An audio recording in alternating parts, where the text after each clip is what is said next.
Landlord changes his tune. I was reminiscing with my godmother, 72, aka Auntie, about the good old times. We remembered the old apartment where she used to live. It was a very nice, big apartment with a great view. Also, the rent was comparatively low. We live in a very expensive city.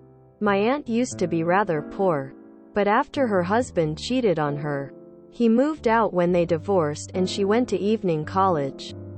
Got a degree when she was 30 and had a great career in banking. Her new landlord always thought she was still poor as her lifestyle did not reflect her income. He often made snide remarks.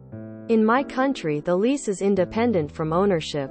If an apartment house is being sold or inherited, the lease continues. People live in the same rental places normally for decades, often for life. My aunt had been living in the apartment for more than 25 years. Ownership changed twice. Rent was only increased slightly as she had a contract under old tenant laws. New owner wanted to get her out and renovate to get a higher rent. My aunt offered to buy the place for slightly below market value. New owner would have saved a ton of money but declined.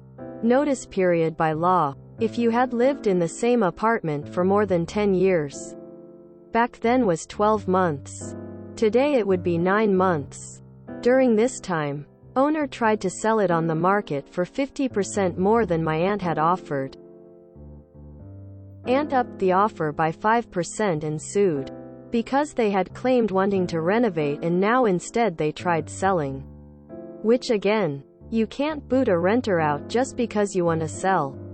My aunt upped the offer as a settlement in court a bit again, as she now had found an alternative apartment to buy in the same street.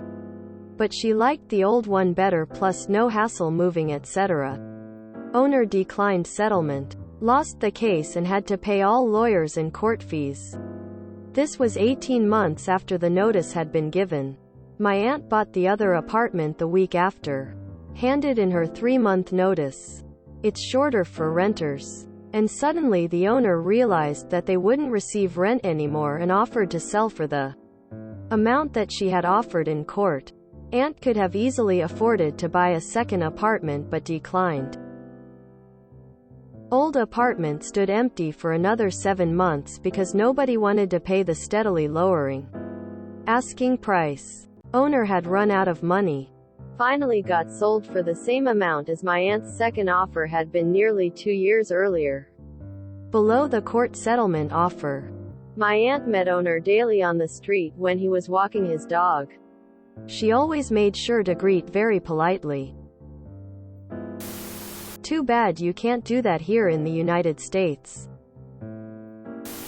Your aunt was a gangster, and I mean that in the cool way. It is more a pro-revenge than a malicious compliance. But I like it very much. Play stupid games, win stupid prizes.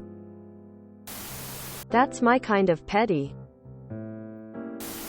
We need some laws like that in Australia. That's some true Blue Og vibes right there. The only thing better would have been had she decided to buy the place up in the lower rate. Anyways, well, after the fact. Really great story. But I'm not sure I understand how this is malicious compliance. What was she complying with? I want a medal, sports medal, first place medal too. Did the scumbag owner ever realize she was not poor? That's called a bad bitch right there. Thumbs up, medium skin tone. Because they had claimed wanting to renovate and now instead they tried selling. Which again, you can't boot a renter out just because you want to sell. This happens in Belgium all the time to poor people. My wife's grandma was kicked out of her apartment with a 6 months notice under the pretext of the new landlord's occupation, but the apartment was renovated and was then rented out at a much higher price. If he lost the suit, couldn't she have just stayed in the original apartment without issue? If you enjoyed this video, please check out our playlists full of similar content.